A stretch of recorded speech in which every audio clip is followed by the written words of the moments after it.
चलिए मैं आपके बीच में कुछ स्क्रीन शेयर शुरू करता हूं आपके क्लास के लिए, ठीक है? जी सर। सभी अनम्यूट हो जाएंगे, ओके? सर हाँ बोलो। कल का होमवर्क दिखाए? हाँ कल का होमवर्क मैं बोलूंगा दिखाने के लिए, तब आप दिखाना, ठीक है? Okay sir. Okay sir. Screen पे देखिए।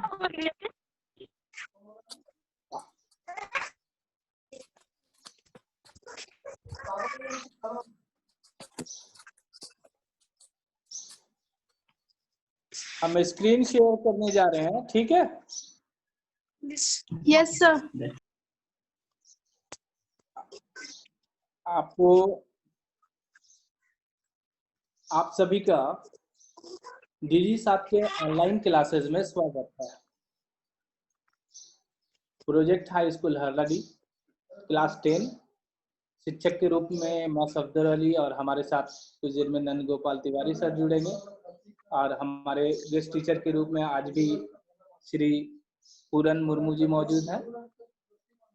तो कल हमने विकास के बारे में पढ़ा था, ठीक है? कक्षा जो है निर्धारित समय से ही शुरू होगी, परंतु मैं चाहूंगा कि ये पहले 15 मिनट आप मुझे बताएंगे कि कल जो आपको मैंने 5 चीजें दी थी, ठीक है? 5 चीजें दी थी ना आपको, 5 पॉइंट्स। Yes sir. तो उस 5 पॉइंट्स को क्या आप लोगों ने बनाया है? उन सारे 5 पॉइंट्स को क्या आप लोगों ने याद किया है? Yes sir. Sir yes sir. तो अर्थव्यवस्था के बारे में, अच्छा चलिए मैं आप ही से पूछता हूँ, अजय तुम्ही से पूछता हूँ, ठीक है? अर्थव्यवस्था किसे कहते हैं? सर कौन बताएगा? अजय से ही मैं पूछ रहा हूँ। सर एक ढांचा है जिसके अंतर्गत लोगों की आर्थिक क्रियाएं का अध्ययन किया जाता है। बाकी बच्चे अपने स्क्रीन पे देख रहे हैं, आपको एक स्क्रीन पे दिख रहा होगा याद रखने योग्य बातें। अर्थव्यवस्था एक ढांचा है जिसके अंतर्गत लोगों की आर्थिक क्रियाओं का अध्ययन किया जाता है। मम्मी लगी मत घर में। कोई हल्ला नहीं करेगा पीछे से। मैं क्लास को इसलिए अनम्यूट रखा हूं कि आप लोग कुछ बोलें, ठीक है? 18 मिनट, नहीं तो मैं म्यूट कर दूंगा, ठीक है? जी मेरी बात सुनिएगा। तो अर्थव्यवस्था का निर्माण कैसे होता है? संचिता बता सकती है अर्थव्यवस्था का निर्माण कैसे होता है? हो सकता है कैसे होता है अर्थव्यवस्था का निर्माण?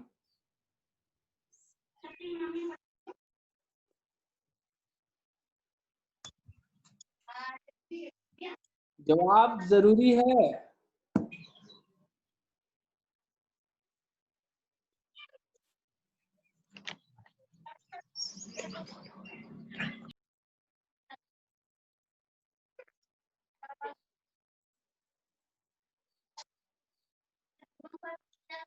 अजय मेरी आवाज आ रही है तुम्हें? तो आप जवाब दीजिए, अर्थव्यवस्था का निर्माण कैसे होता है? सर जब प्रति व्यक्ति आय का निर्माण हो सकता है।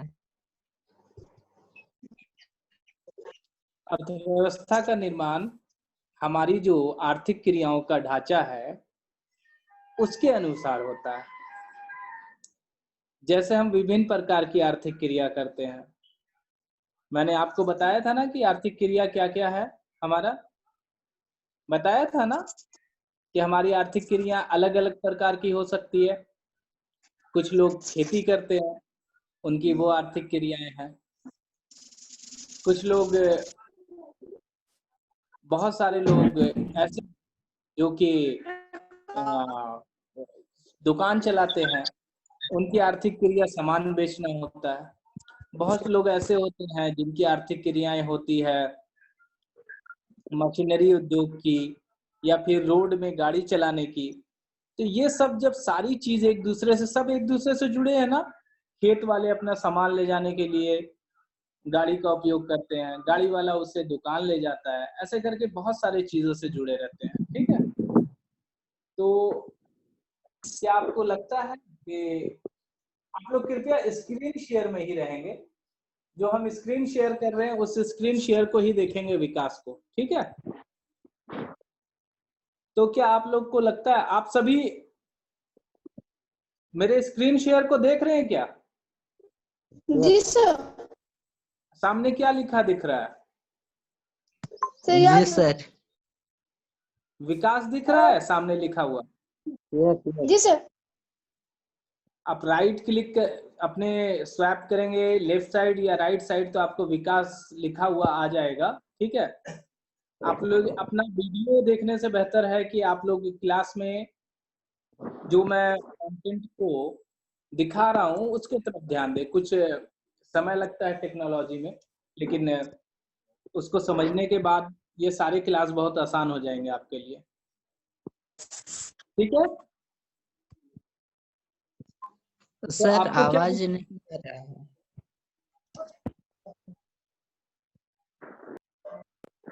2 बजे के बाद सारा क्लास एकदम ही साइलेंट मोड में आ जाएगा। ठीक है, तो कृपया आप सभी कोई अभी सिर्फ हम एक कल के क्लास के बारे में रिव्यू ले रहे हैं आपसे।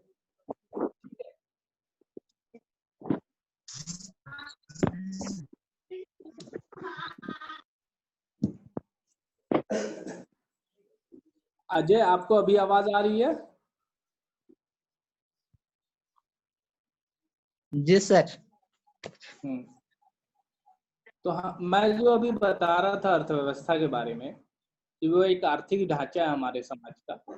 जब सभी लोग मिलके उन आर्थिक ढांचाओं को एक साथ जब मिलके उसका उपयोग करते हैं, उसमें अपना धन बनाते हैं, सबका अपना अपना विकास का लक्ष्य होता है। आर्थिक ढांचे में सबका अलग अलग विकास का लक्ष्य होता है ना। जैसे कि एक भूमिहीन मजदूर जिसके पास भूमि नहीं है, जो खेती करके अपना अन्न नहीं उपजा सकता, जिसके पास भूमि नहीं है, वो क्या चाहेगा कि उसको उसकी मजदूरी का अधिकतम मूल्य मिले, है ना। पर जिसके पास खेत है वो चाहेगा कि उसको कम पैसे में मजदूर मिले। तो इसका अर्थ हमें क्या समझ में आता है कि विभिन्न लोगों की आर्थिक विकास का सोच अलग अलग हो सकता है। जहाँ एक बड़े खेत वाला किसान चाहता है कि उसे सस्ता मजदूर मिले, वहीं बिना खेत वाला किसान चाहता है, जो मजदूर है वो चाहता है कि उसे ज्यादा से ज्यादा मजदूरी मिले।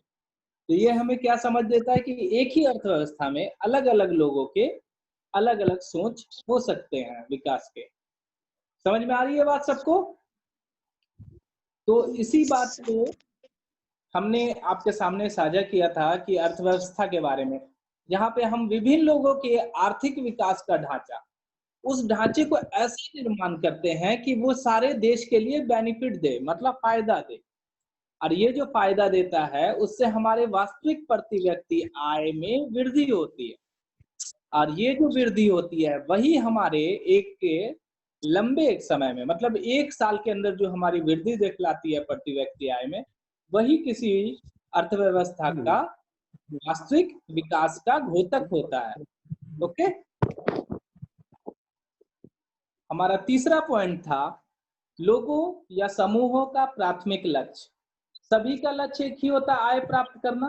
सभी का लक्ष्य होता है, हम में सारे लोगों का एक ही लक्ष्य होता है कि हम ज्यादा से ज्यादा कमाएं। आप में से भी जो जॉब करना चाहते होंगे, पढ़ना चाहते होंगे, उनका लक्ष्य होता होगा कि मैं ज्यादा से ज्यादा कमाऊं। सभी का लक्ष्य होता है। तो आप अधिक कमाने के लिए आपको क्या करना पड़ता है? जिन्हें भी अधिक कमाना होता है उन्हें सबसे पहला जो कार्य करना पड़ता है वो कुछ क्या होता है, कोई ना कोई आय का स्रोत ढूंढना पड़ता है। ये जो आय का स्रोत है वो क्या पैदा करता है? पैसे पैदा करता है, सबके लिए इनकम का सोर्स पैदा करता है। विभिन्न लोग विभिन्न आय का स्रोत अपना ढूंढते हैं। ये जो पैसा पैदा होता है किसी एक आदमी का, जब ये पूरे देश के सारे आदमियों का आय जुड़ जाता है, तो वो जो कुल आय जो होता है वो कहलाता है हमारा कुल राष्ट्रीय आय। ठीक है, टोटल नेशनल इनकम। जो हमारा कुल राष्ट्रीय आय होता है, देश के समस्त लोगों का एक वर्ष के अंदर जो इनकम जनरेट करते हैं, उसका योग कुल राष्ट्रीय आय कहलाता है। सभी को समझ में आ रही है बात? अब देखिए, हम जब विकास की बात करते हैं तो आय के अतिरिक्त भी कुछ विकास लोग चाहते हैं। क्या विकास चाहते हैं? बहुत सारी बच्ची इसमें जुड़ी हुई हैं। वो क्या चाहती हैं कि उनको भाई के जैसा बराबरी मिले, उनको भी बाहर पढ़ने भेजा जाए। ये विकास बराबरी का विकास है। हर कोई सोचता है कि हमें फ्रीडम मिले। लड़कियां चाहती हैं कि उन्हें लड़के के जैसा पढ़ाया जाए, उन्हें जितनी छूट है उतनी प्राप्त हो। हमारे समाज में बहुत ऐसे जाति वर्ग हैं जो ये चाहते हैं कि उन्हें बराबर की दृष्टि में देखा जाए। बहुत लोग चाहते हैं कि उन्हें बराबर स्वतंत्रता महसूस हो। जब हम आजाद नहीं थे, परतंत्र थे, तो हमारे देश के सारे लोग क्या चाहते थे कि हम क्या हो जाए? आजाद हो जाए, स्वतंत्र, अपने मन से, अपनी इच्छा से हर कार्यों को कर सके, है ना? तो आज के समय में हम आजाद हैं, हम सुरक्षित हैं, हमें आदर का भाव मिलता है अपने देश में। पर देश के कुछ समाज, कुछ वर्ग इन चीजों से अभी भी अछूते हैं। और ये जो अछूते हैं, वैसे लोगों की इच्छा हमेशा होती है कि वो इन चीजों को वापस प्राप्त करें या प्राप्त करें। और ये जो प्राप्त करने का कोशिश है, वही कहलाता है विकास। कैसा विकास? जो चीजें उनके पास नहीं है, चाहे वो बराबरी के रूप में हो, चाहे स्वतंत्रता के रूप में हो, चाहे सुरक्षा के रूप में हो, चाहे आदर भाव के रूप में हो, है ना? चौथा हमारा कॉलम पॉइंट है आर्थिक नियोजन। देश के साधनों का लाभ उठाकर देश के विकास को योजनाबद्ध रूप से बढ़ाना। मैंने पहले ही कहा था ना कि विभिन्न लोगों का विभिन्न तरीके का आय का सोच होता है। एक जिनके पास किसान है, बहुत ज्यादा खेत है, वो चाहते हैं कि उन्हें सस्ता मजदूर मिले। पर एक मजदूर चाहता है कि उन्हें अधिक से अधिक पैसा मिले और उन्हें अपने आय का ज्यादा रिटर्न मिले। ठीक है, लेकिन जब हम ये सारी बात सुनते हैं तो हमें यही समझ में आता है कि हम इन चीजों को एक झगड़ा का रूप नहीं दे सकते, किसान और इसका मजदूर का। हम चाहते हैं कि किसान मजदूर ऐसे जगह पे समझौता करे जिससे दोनों को बराबर संतुष्टि की प्राप्त दोनों खुश रहें। मजदूर को भी इतना पैसा मिल जाए कि वो उस आय के सहारे अपने जीवन यापन कर सके, और साथ ही साथ उस गरीब मजदूर को भी मिले, और साथ ही साथ किसान को भी इतना पैसा मिल जाए जिससे वो बराबर संतुष्टि प्राप्त करे। तो ये कैसा संभव होगा? इसके लिए हमें एक प्लान बनाना पड़ेगा। तो देश की सरकार, देश की योजना आयोग यही बनाती है कि हमारा देश का जो आर्थिक नियोजन है, हमारे देश का जो आर्थिक विकास है, संसाधनों का उपयोग है, वो सारे इस प्रकार से हो कि देश के सभी लोग अधिकतम इनकम जनरेट करें, यानी ज्यादा से ज्यादा इनकम को क्या करें? जनरेट करें, ज्यादा से ज्यादा आय प्राप्त करें। ये कब संभव है? जब कोई अच्छा प्लान बनाए। तो ये काम कौन करती है? सरकारें करती है। ठीक है, इस आय में राष्ट्रीय आय की वृद्धि हमारे कुल पूरे देश के विकास की घोतक होती है। अब यह हमारा पांचवा पॉइंट था, प्रति व्यक्ति आय। कहने का मतलब एक देश, हमारे देश की आबादी अगर 2011 की जनगणना ली जाए तो 1 अरब 21 करोड़ थी। वर्तमान में वो 1 अरब 35 करोड़ के आसपास हो चुकी होगी। हमारा जनगणना फिर होगा कोई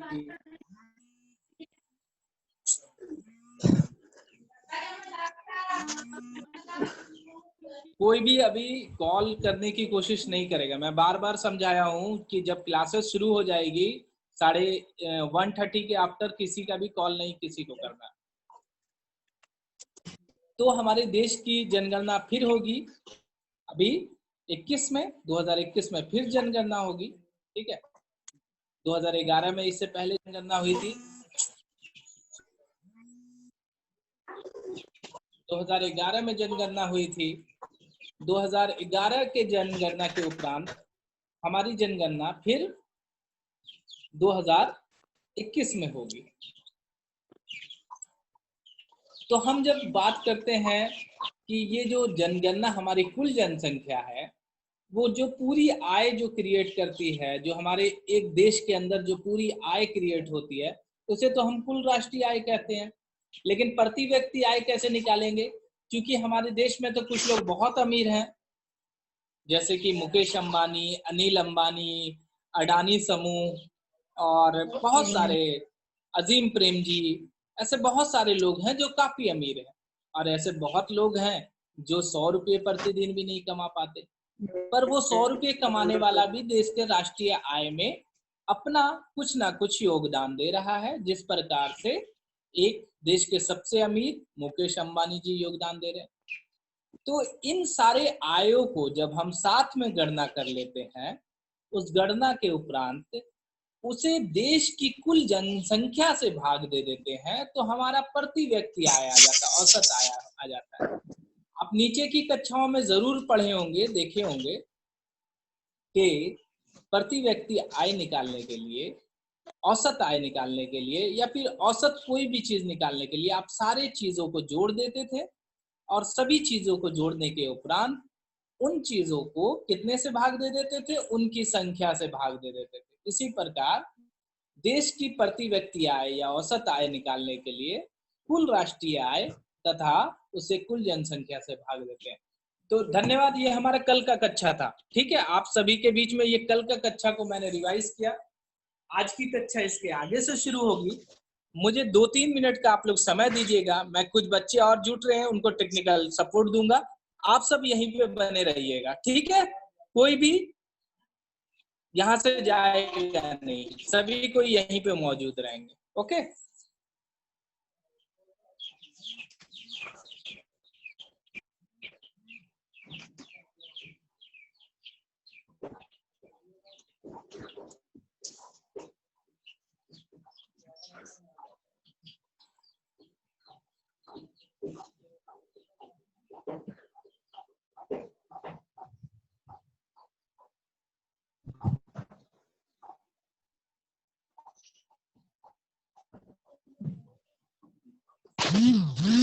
आपके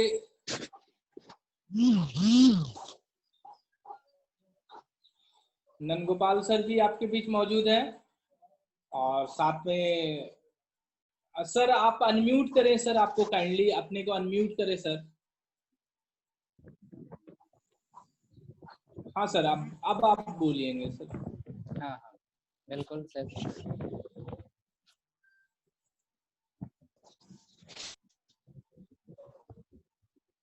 नंदगोपाल सर अपने शब्द को रखेंगे। आवाज आ रही है मेरी? हेलो। हाँ आ रहा है, आवाज आ रहा है सर आपको। हाँ चलिए, सारे बच्चों का स्वागत है।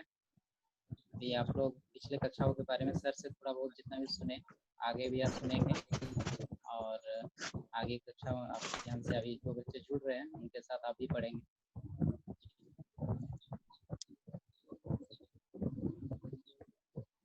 अभी तो बहुत सारे बच्चे हमारे बीच हैं। ये रेखा है, विनोद है, नरेश, काजल, जितेंद्र, अजय, भरत, बहुत सारे बच्चे हैं। और भी कुछ बच्चे हैं जिनका बहुत बच्चे हैं। बहुत सारे बच्चे जुड़े हुए हैं। कल से तो आज बहुत ज्यादा लग रहा है लगभग हम लोग डबल पहुंच गए आंकड़ा कल से। हाँ। और बहुत सारे बच्चे लग रहा है अभी जुड़ने की कोशिश में ही है। हाँ मैं देख रहा हूँ।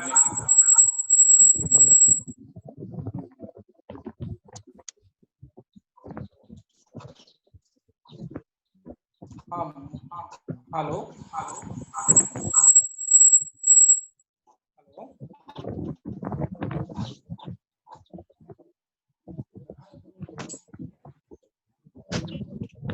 ठीक है, क्लास शुरू करते हैं। मैं सोच रहा हूँ क्लास शुरू करता हूँ। कुछ बच्चे जो हैं उन्हें समझा दीजिए 130 तक की वो अपने स्कूल में करें, ठीक है। तो कल के क्लास की बात हो गई थी, ठीक है। आप सभी फिर स्क्रीन शेयर हम करने जा रहे हैं आप सबों के बीच पुनः, ठीक है। आप राइट साइड जो आपका स्क्रीन है उसे स्वैप करके स्क्रीन शेयर में आएंगे, क्योंकि मैं 2 जगह से हूँ। एक प्रोजेक्ट हाई स्कूल हरलाडी से भी मैं ऑनलाइन हूँ और दूसरा मैं आपके स्क्रीन शेयर से भी ऑनलाइन हूँ, ठीक है। तो आप क्या कोशिश करेंगे कि आप स्क्रीन शेयर, मेरा जो स्क्रीन शेयर है उसको आप जरूर कोशिश करेंगे उस स्क्रीन शेयर पे पहुंच के देखने का, ठीक है। जैसे अभी देख रहे थे, स्वाइप करेंगे राइट साइड, आपको स्क्रीन शेयर दिखेगा, ओके। तो इसके बाद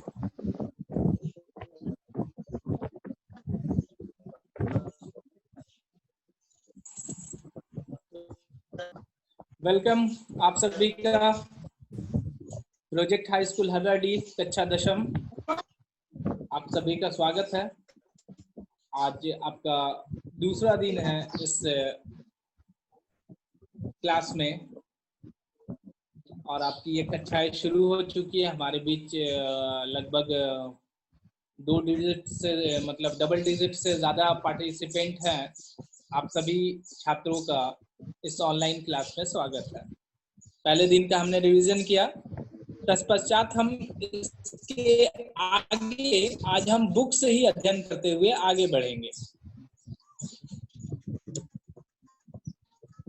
एनसीईआरटी बुक की आपको पहला अध्याय आपके स्क्रीन में दिख रहा होगा। सभी बच्चे को दिख रहा है? Yes sir. हाँ, वेरी गुड। आपके स्क्रीन में एनसीईआरटी का पहला अध्याय विकास दिख रहा होगा, है ना। इस विकास के लक्ष्य के बारे में हमने बात की, ठीक है। अच्छा, विकास के बारे में एक चीज हम लोग और जानेंगे, क्या हम लोग को अपने विकास में सारी चीजों को तुरंत पा लेना चाहिए? क्या हमें भविष्य का सोचना चाहिए या नहीं सोचना चाहिए? कहने का मतलब हमारे बाद हमारे बच्चे होंगे, उनके बच्चे होंगे, इन सारे के बारे में हमें भविष्य का सोचना चाहिए या नहीं सोचना चाहिए? ये जो विकास का हमारा तरीका है वो प्रगति का जो घोतक है वो कैसा होना चाहिए? सतत होना चाहिए, परंतु क्या हमें भविष्य की धार्यता का सिद्धांत को बनाए रहना चाहिए? कहने का अर्थ है, अगर हम आज के दिन में सारे पेड़ काट दें तो क्या भविष्य के लोगों को ऑक्सीजन मिल पाएगा? या फिर आज हम सारे लोहे को निकालकर उसका उपयोग कर लें तो क्या भविष्य के लोगों को लोहे की बनी वस्तुएं मिल पाएगी? जब हम इन बातों को सोचते हैं और सोच समझ के विकास करते हैं भविष्य के चीजों को, अगर हम एक पेड़ काटते हैं उसके साथ ही साथ हम 2 पेड़ लगाते हैं और भविष्य के बारे में सोचते हैं, तो इसे हम धार्यता का सिद्धांत कहते हैं। क्या कहते हैं? 1-2 बच्चे अगर अपने स्पीकर को ऑन मोड में रखे हैं तो वो बताएं क्या कहते हैं। वेरी गुड, धार्यता का सिद्धांत कहते हैं। कहने का अर्थ है कि हम इसे भविष्य के बारे में सोचते हुए विकास कहते हैं। बहुत सारे देशों ने खुद के जो उपयोग करने वाले संसाधन हैं उनका उपयोग नहीं किया। वो क्या करते हैं? उन संसाधनों का उपयोग नहीं करते हैं, बल्कि बगल के देशों से मंगाना पसंद करते हैं, क्योंकि वो चाहते हैं कि उनके देश का संसाधन लगातार बना रहे। ठीक है, अर्थशास्त्र इन्हीं चीजों को पढ़ाता है। विकास के लक्ष्य के बारे में हमने अपनी बात किया था। विकास का लक्ष्य जो है हमारा विभिन्न समूहों का विभिन्न विभिन्न हो सकता है। यहाँ तक हम बात कर चुके थे, हमने टास्क भी दिया था आपको। परंतु इसके आगे जब हम विकास के लक्ष्य को आगे बढ़ाते हैं, आप आगे आते हैं और हम पढ़ते हैं,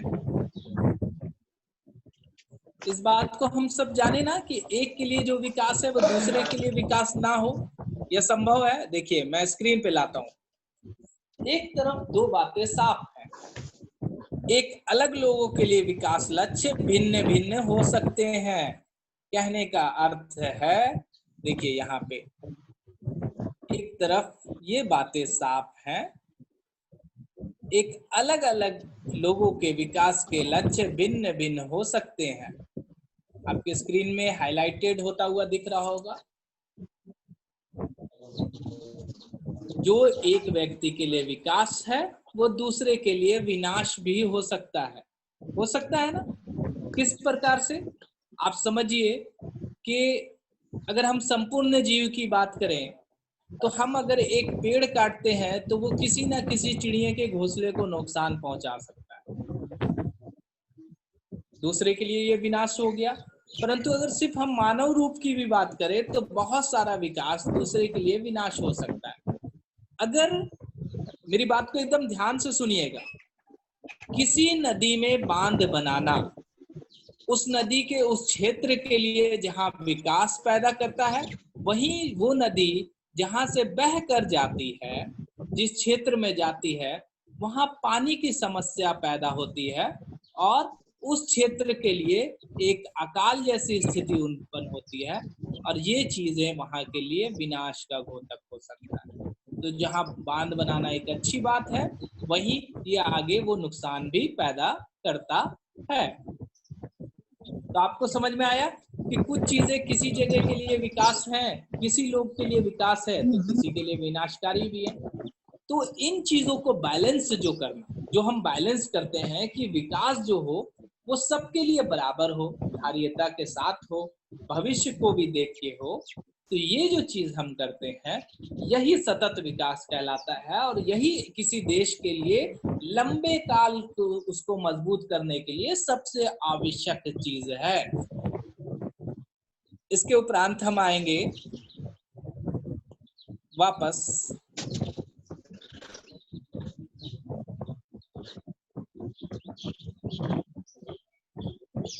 आने के उपरांत हम देखेंगे, स्क्रीन पे आप देखते जाएंगे,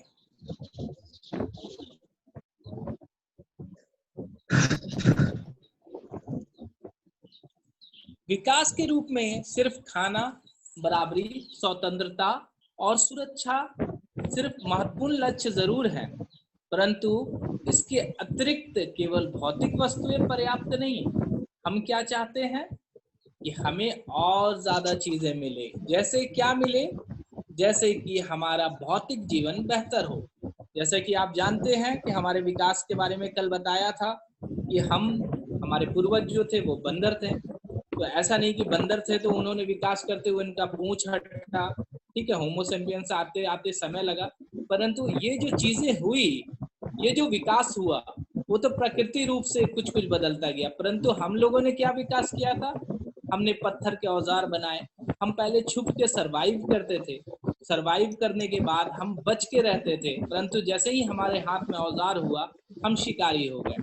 हमने शिकार करना शुरू किया, हमने शिकार किए, खालों से कपड़े पहने, हमने फिर आग की खोज की, हमने पहियों का आविष्कार किया और ऐसे करते करते आज के दिन हम उस जगह पे पहुंच चुके हैं जहां पे हम इस डिजिटल रूप में, आप क्या सोच सकते थे एक साल पहले कि सर हम सभी घर में बैठे रहेंगे और सर ऐसे पढ़ाएंगे?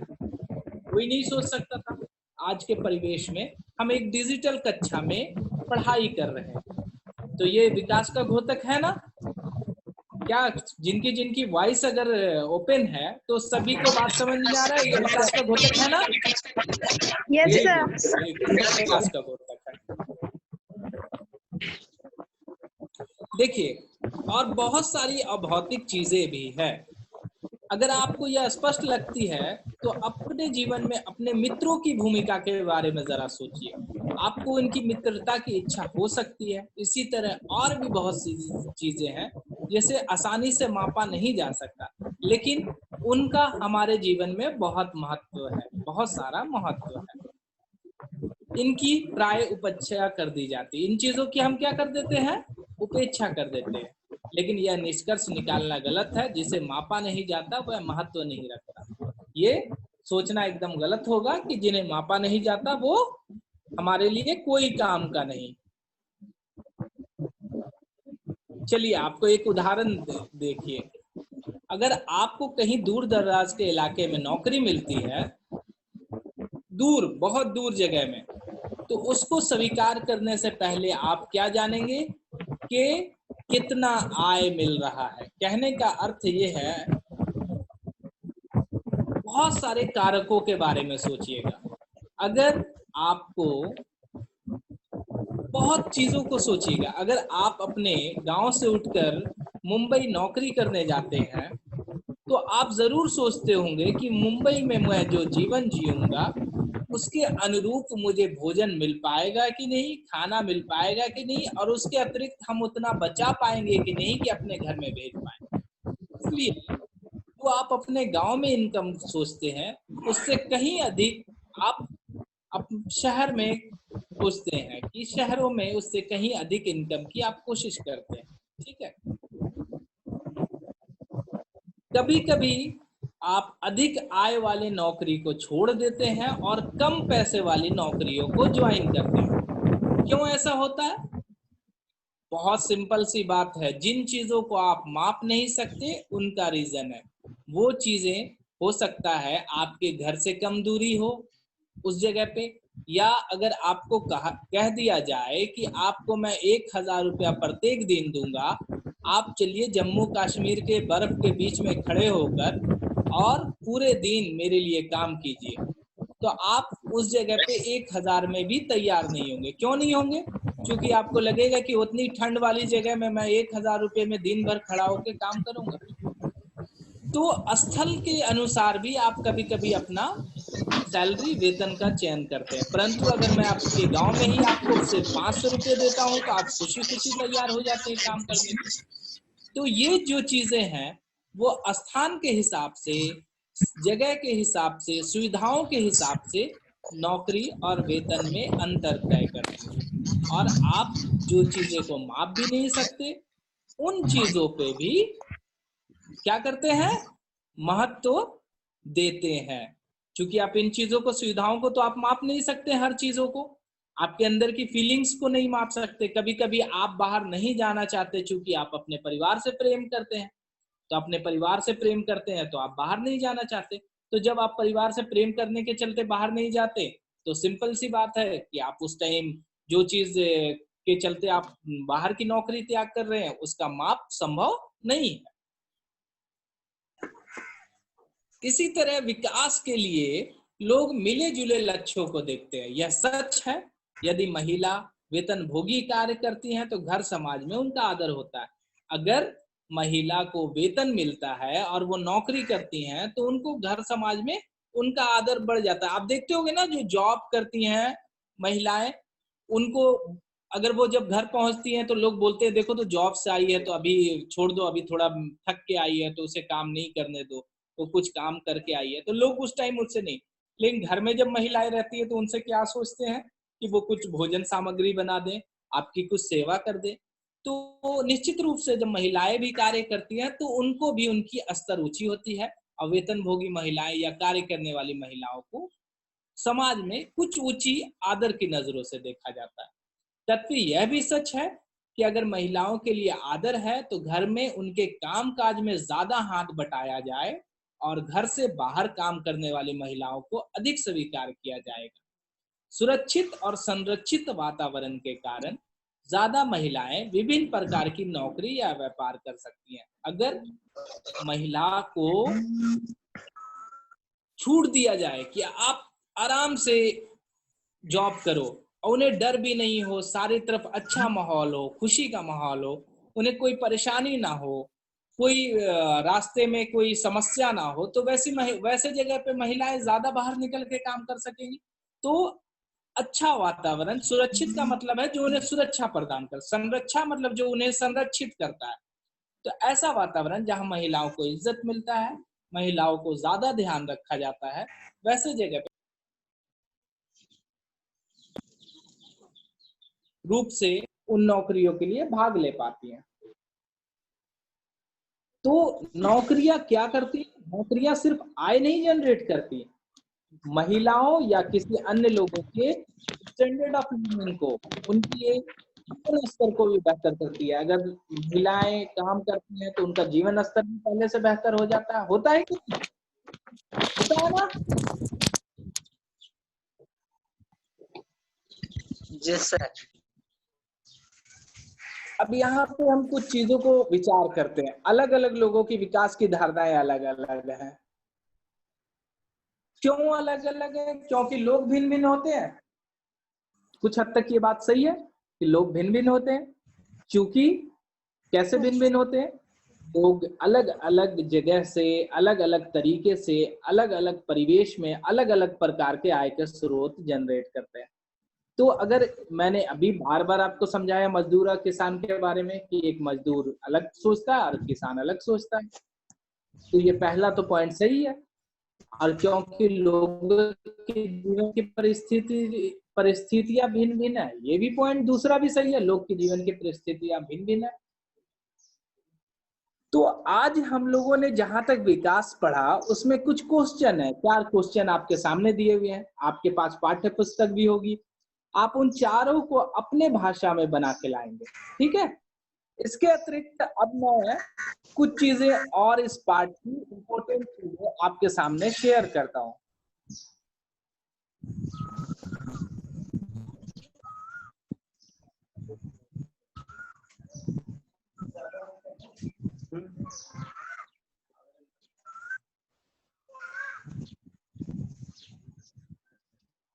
हमारे बीच अध्याय सामग्री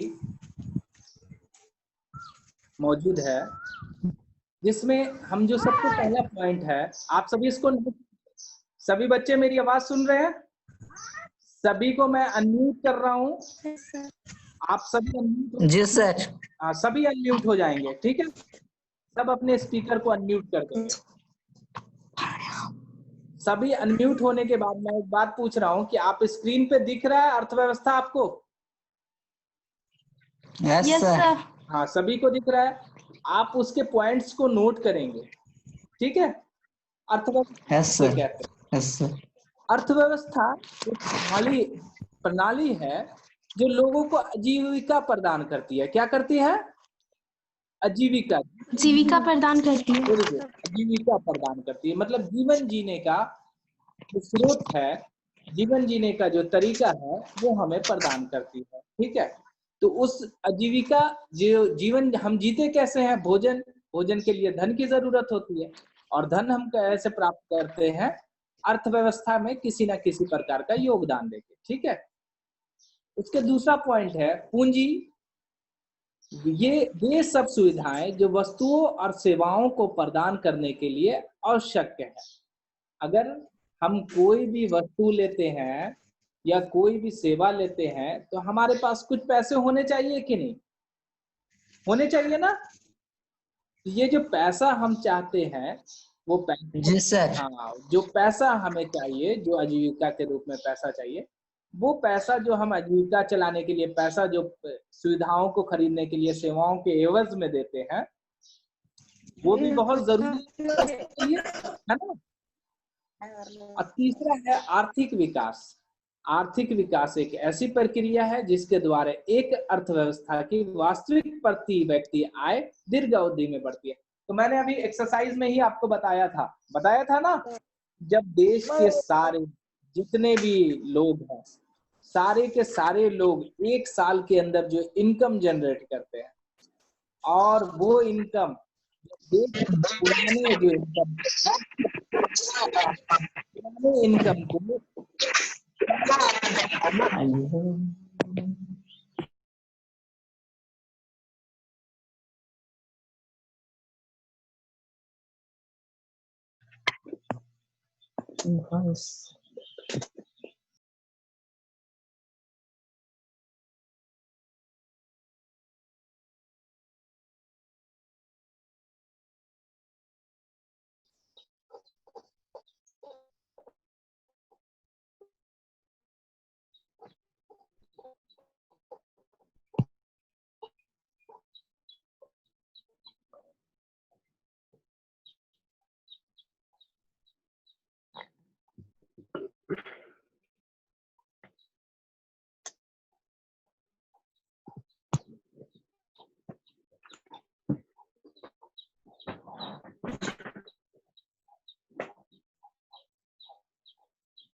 कहाँ से कौन सा पढ़ रहा है ना होकर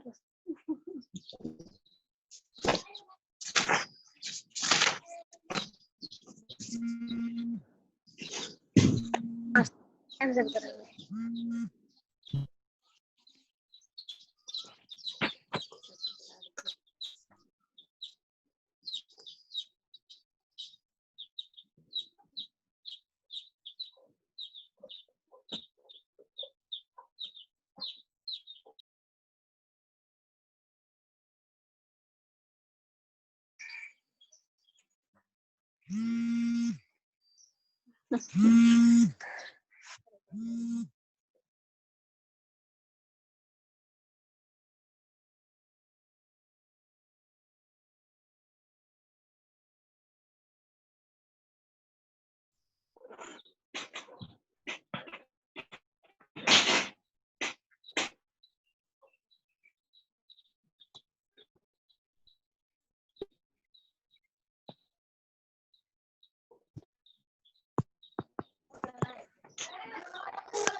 हेलो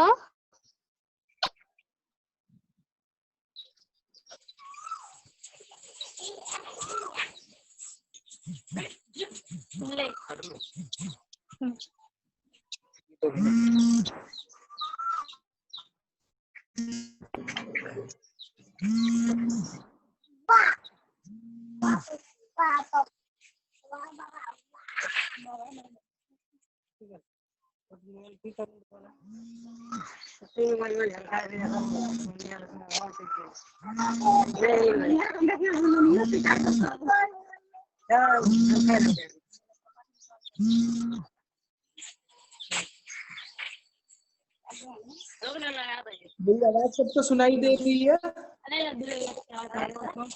कृपया हल्ला नहीं करें। हल्ला करने के चलते अनम्यूट करना पड़ जा रहा है आप लोग को।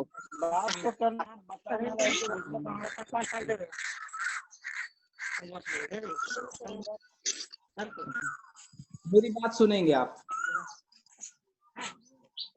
अर्थव्यवस्था के बारे में मैं बता रहा था, ठीक है। अर्थव्यवस्था एक प्रणाली है जो लोगों को आजीविका प्रदान करती है। पूंजी वे सब सुविधाएं जो वस्तुओं और सेवाओं को प्रदान करने के लिए आवश्यक है। पूंजी ऐसी चीज है जो वस्तु और सेवाओं को प्रदान करने के लिए क्या है, आवश्यक है। क्योंकि अगर आपके पास पैसा ना हो तो आप कोई चीजों को खरीद नहीं पाइएगा। आर्थिक विकास एक ऐसी प्रक्रिया है जिसके द्वारा एक अर्थव्यवस्था की वास्तविक प्रति व्यक्ति आय दीर्घ अवधि में बढ़ती है। आर्थिक विकास मैंने बताया ना, किसी देश के सीमा के अंदर जो एक साल के अंदर जो कुल इनकम होता है उसके और पिछले साल का जो अंतर होता है वही आपके आर्थिक विकास का घोतक होता है, ठीक है। जब ऊंची कक्षाओं में जाएंगे तो इसको थोड़ा डिस्क्राइब करके थोड़ा लंबे चौड़े रूप से पढ़ेंगे, पर अभी आप यही जान जाएं कि आर्थिक विकास हमारे जो हर तरीके का देश का विकास है, सभी लोगों का विकास है, उन सारे विकासों को जोड़ने के उपरांत जो इनकम जो जनरेट होती है जिसके कारण वही हमारे देश का आर्थिक विकास। जैसे अगर आप अपना पर्सनल लोग बात करेंगे तो क्या होगा हमारा आर्थिक विकास, हमारा ये होगा आर्थिक विकास कि हमने एक साल के अंदर कितनी इनकम की, ठीक है, और वो इनकम में से हमने कितना बचाया, तो वो हमारा आर्थिक विकास होगा। तो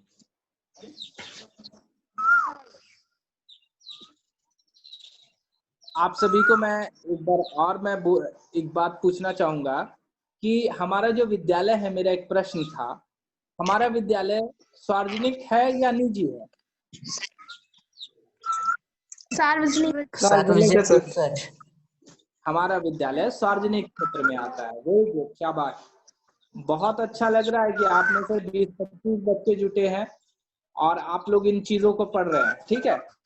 इसके आगे हमने 5 क्वेश्चन दिया था, क्या आप लोगों ने इन क्वेश्चन को पढ़ लिया है क्या? ये जो क्वेश्चन हमने दिया था, ये 1 2 3 4 क्वेश्चन आपके कक्षा के पुस्तक का क्वेश्चन है, आप लोगों ने इसे उतारा है? आप सभी ने उतारा है? अगर नहीं भी उतारा है, आपके पास अगर पुस्तक मौजूद है इन चारों प्रश्नों को आपको बना के है, ठीक है। जी सर। इस कुछ चीजों को और मैं आपके बीच साझा करना चाहूंगा।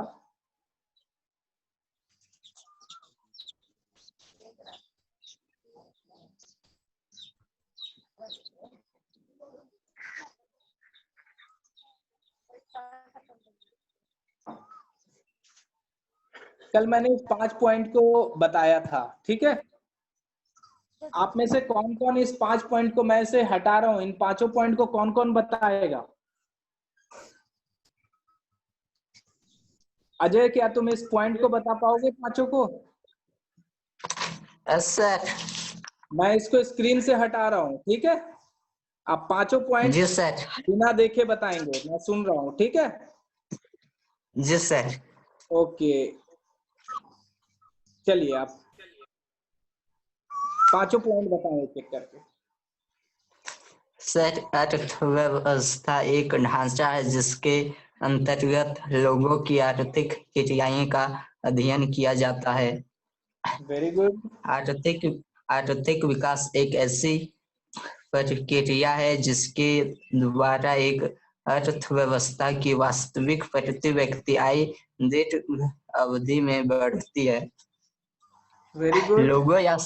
लोगों या समूहों का प्राथमिक लक्ष्य अधिक आय पाना, इसके अतिरिक्त बराबरी, स्वतंत्रता, सुरक्षा व आदर भाव अन्य लक्ष्य है।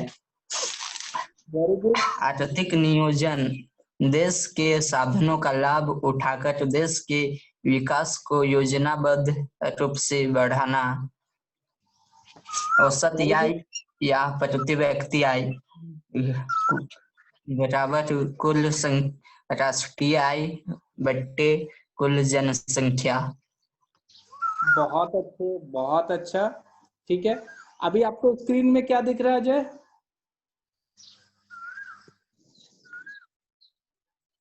आपके मोबाइल स्क्रीन में क्या दिख रहा है?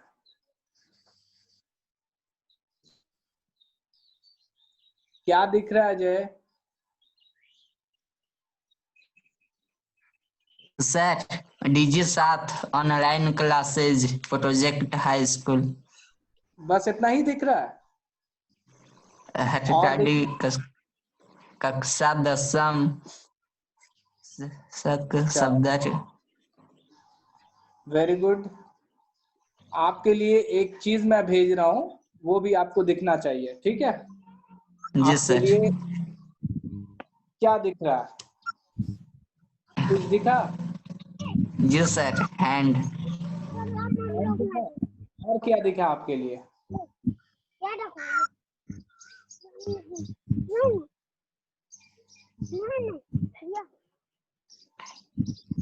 क्लैप दिख रहा है? Very good.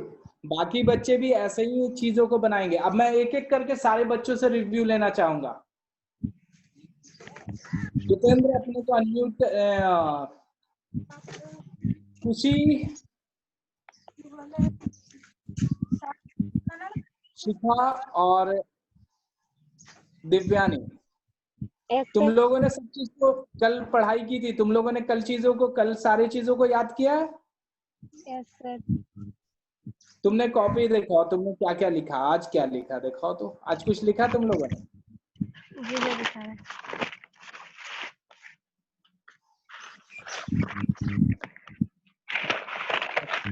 वेरी गुड, शाबाश, वेरी गुड, ठीक है। और कुछ? वेरी गुड, बहुत अच्छा, शाबाश शाबाश शिखा, वेरी गुड। तुम लोग के लिए भी एक,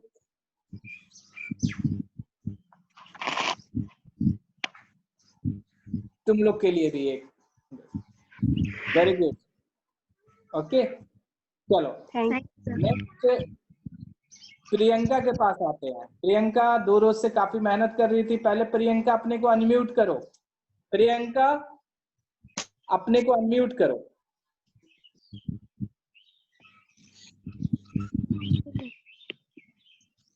अनम्यूट करो, वॉइस दो। राइट साइड मैंने बताया है स्पीकर खोलने के लिए, आप लोगों को बताया ना अनम्यूट करने के लिए? Yes sir. जी सर। प्रियंका अनम्यूट करो खुद को। अब तुम्हारी आवाज मुझे नहीं आ रही है, तुम कैसे प्रश्न कर पाओगे फिर मुझसे। चलो काजल तुम अनम्यूट करो अपने को।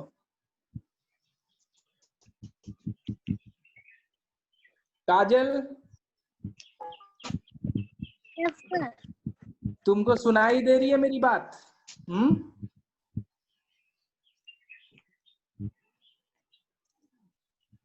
कैसा लगा आज का क्लास? तुमको कुछ समझ में आया या नहीं आया?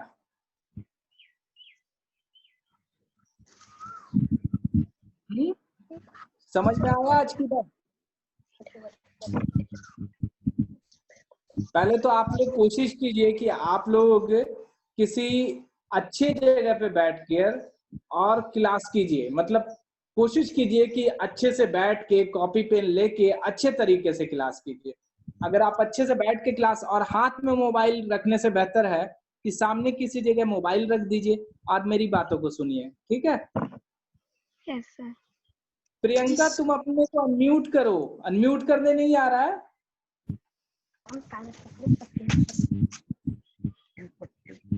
चलो कोई बात नहीं, मेरी आवाज सुनाई दे रही है, इट्स इनफ फॉर मी। इसके बाद रिव्यू लेने के लिए कौन है? ममता मौजूद है। ममता को आवाज, ममता को आवाज आ रही है मेरी? तो कहाँ से अगली? काजल आपको आवाज आ रही है? जी सर। कैसा लगा आज का क्लास? अच्छा लगा। अच्छा लगा, वेरी गुड। तो आपको आज जो मैंने टास्क दिया आप उसे कॉपी में नोट किया आप लोगों ने? जी सर। बहुत जल्द हम मैथ्स इंग्लिश की क्लास करेंगे और बोर्ड सामने लगा के करेंगे। आपको बोर्ड दिखेगा, एकदम स्कूल जैसा लगेगा, ठीक है? तो आप सभी तैयार हो जाए। कुछ समय लगेगा, कुछ चीजें हो रही है। आज आप 25-30 बच्चे जुट गए हो एक साथ मिलजुल के। 15-20 तो मोबाइल से ऑनलाइन हो और साथ में आपके बच्चे हैं। 25-30 बच्चे जुड़ जाना बहुत अच्छी खबर है हम लोग के लिए, ठीक है? तो बहुत अच्छा लगा आज ऑनलाइन कक्षा में आप इस प्रकार से हमारे बीच जुड़े हैं, ठीक है? तो इसके अलावा अगर आपका कोई रिव्यू है, आप चाहते हैं कुछ बताना चाहते हैं तो आप बताएंगे। अब मैं नंद गोपाल सर को इनवाइट करता हूँ। नंद गोपाल सर, बच्चों को कुछ थोड़ा सा 10 मिनट बचा हुआ है, थोड़ा सा अपने शब्द रखिए। Nand Gopal sir. Sir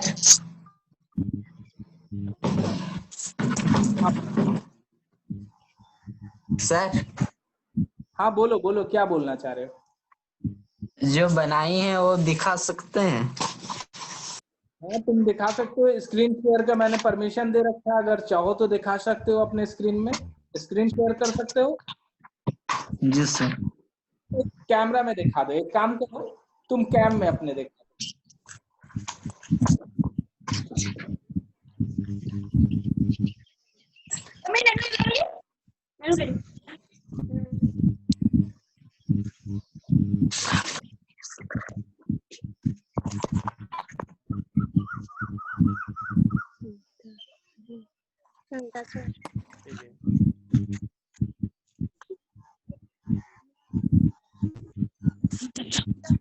very good.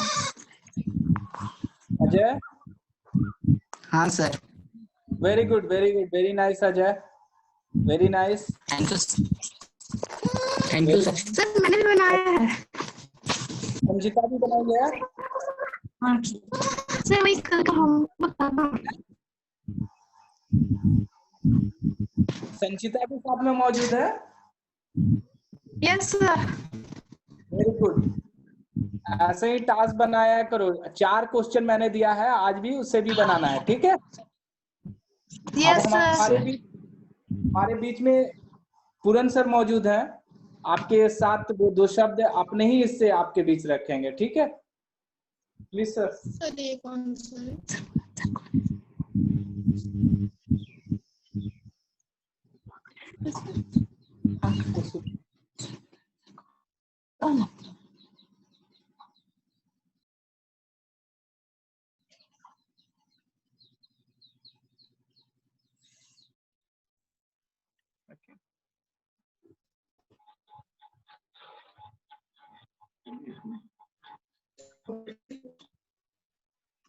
Sir आपका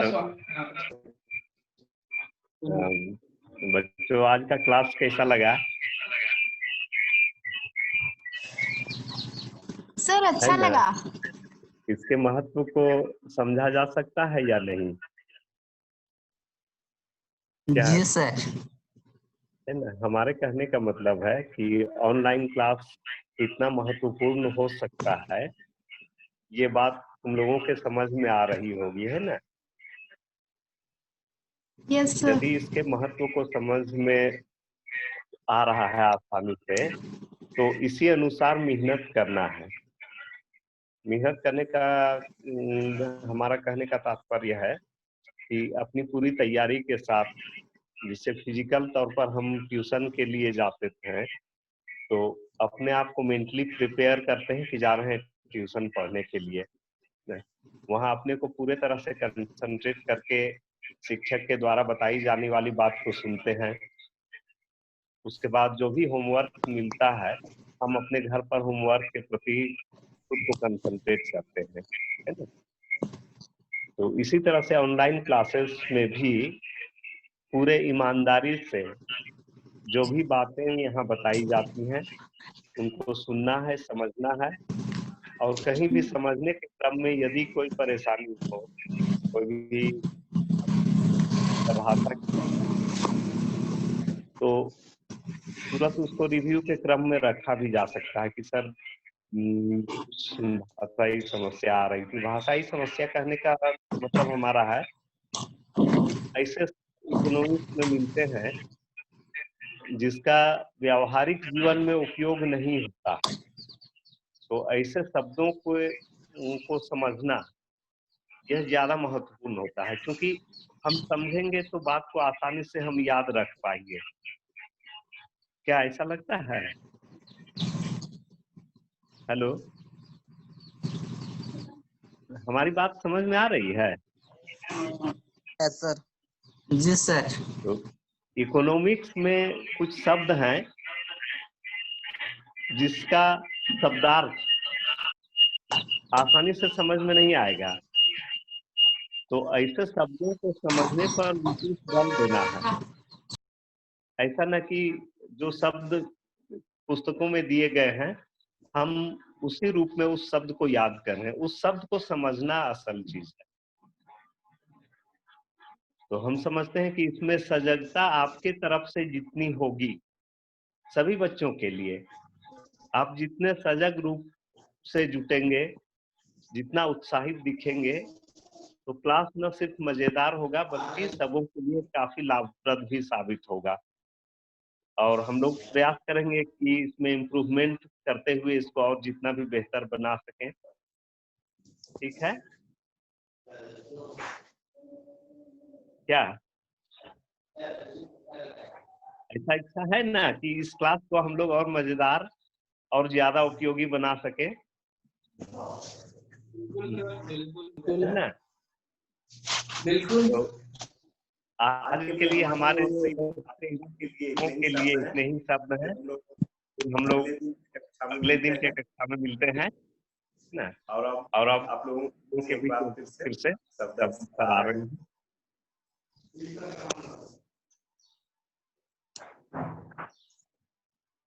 तो अगेन हेलो एवरीवन। तो आज का दूसरा कक्षा मतलब एक बार सैटरडे को हमने शुरू किया था और ये दूसरा कक्षा आपके बीच है। Yes sir. तो बहुत सारी चीजें ऐसी हैं जो, मेरी बात को अभी ध्यान से सुनिएगा, टेक्निकल नॉलेज बहुत मायने रखता है। कुछ आपको लग रहा होगा कि अभी कुछ चीजें आपको समझ में नहीं आ रही होगी, सर यहाँ पे दिक्कत हो गया ये, लेकिन ये जो चीजें आपको उच्च शिक्षा, जब ऊंचे क्लास में आप जुटिएगा तो आपको उस शिक्षा में ये काफी मदद करेंगे।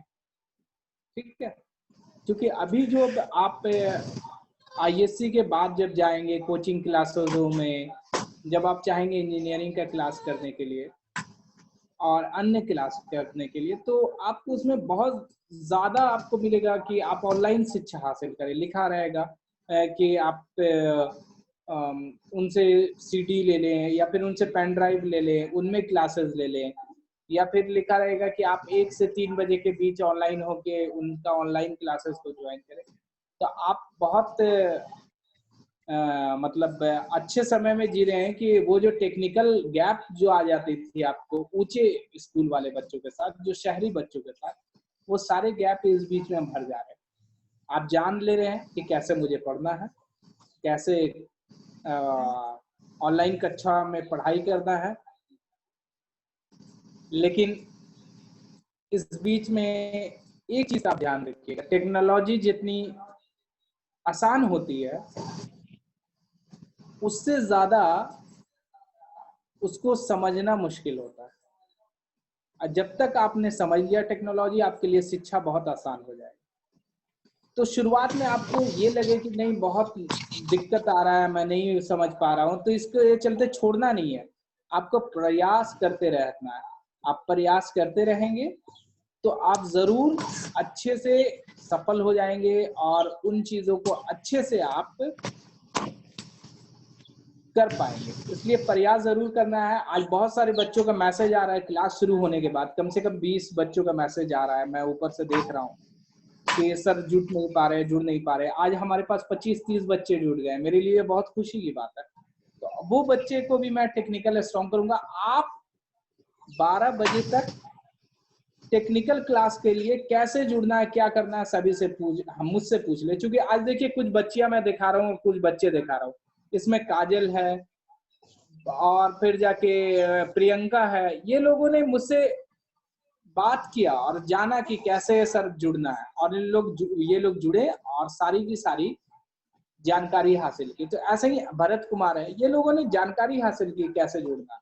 तो आप सभी भी बाकी छात्रों को भी बोलेंगे कि सर से बात कर ले, टेक्निकल नॉलेज को इम्प्रूवमेंट करें और उसके बाद इस कक्षाओं को हासिल करें। बड़ा ही अच्छा लगने लगेगा कुछ दिन बाद से, जब लगेगा कि एकदम क्लास जैसा है। क्योंकि आपको सारे कंटेंट मोबाइल में दिखेंगे, जो चीज मैं क्लास में बोलता हूँ वही चीज यहाँ पे भी बोलूंगा। तो पूरे तरीके से ये क्लास आपके लिए बहुत ही सुंदर माहौल क्रिएट करेगा और भविष्य के लिए भी आपके लिए बहुत फायदेमंद है। तो एक बार मैं सबको अनम्यूट करता हूँ, एक बार आप लोग अनम्यूट होते जाइए सब कोई। मैं अनम्यूट कर रहा हूँ, आप लोग एक्सेप्ट कीजिएगा।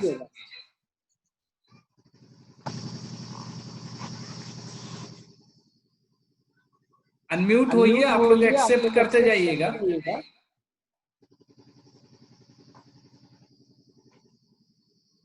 आप सब अनम्यूट, लेफ्ट साइड में अनम्यूट का एक बटन है, ऐसे मैं तो आस्क अनम्यूट कर रहा हूँ, आप एक्सेप्ट करके भी अनम्यूट हो सकते हैं। चलिए, कैसा लगा आप लोगों को क्लास आज का? बहुत अच्छा लगा सर, बहुत अच्छा लगा। टेक्नोलॉजी इम्प्रूवमेंट हुई कुछ? अच्छा लगा? सभी को अच्छा लगा ना? चलो वेरी गुड। जो हाँ बोलो, कुछ बोलना है? कुछ बोल रहे थे काजल? No sir.